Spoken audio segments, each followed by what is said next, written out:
Confederate spy Belle Boyd is arrested by Union troops and detained at the old Capitol Prison in Washington, D.C. Isabella Maria Boyd, better known as Belle Boyd, was a Confederate spy in the American Civil War. Boyd was born on May 9, 1844, in Martinsburg, Virginia, now part of West Virginia. Her idyllic Southern life was sidelined when the U.S. Civil War broke out, so the resourceful Southern belle used her panache and charm as her weapon of choice to support the Southern cause.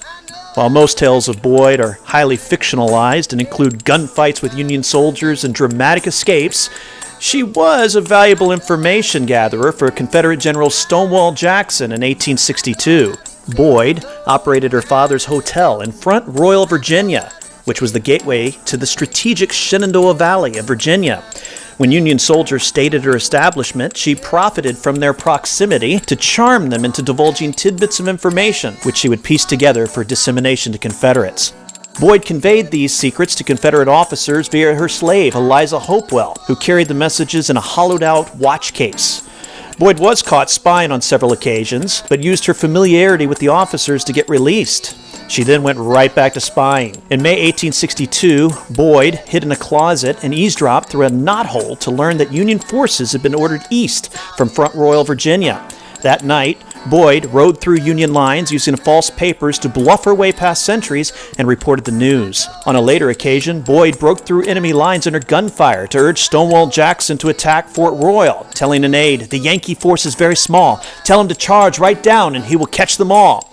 Jackson did attack, and he did win the day.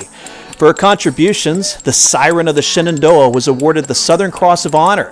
Jackson also gave her a captaincy and honorary aide-de-camp position. After her lover gave her up, Belle Boyd was arrested for the first time on July 29, 1862, and brought to the old Capitol Prison in Washington, D.C. Boyd was investigated and held for a month, but ultimately released. In March 1864, she attempted to travel to England, but was intercepted by the Union blockade and sent to Canada. There she met a Union naval officer. The two were later married in England. The spying days of the Cleopatra of Secession were over, but the tales of spycraft had just begun. Boyd spent the rest of her life touring the country giving dramatic lectures of her life as a Civil War spy. Belle Boyd, the Belle Rebelle, passed away in 1900, but the legend lives on. And now we know. And knowing is half the battle.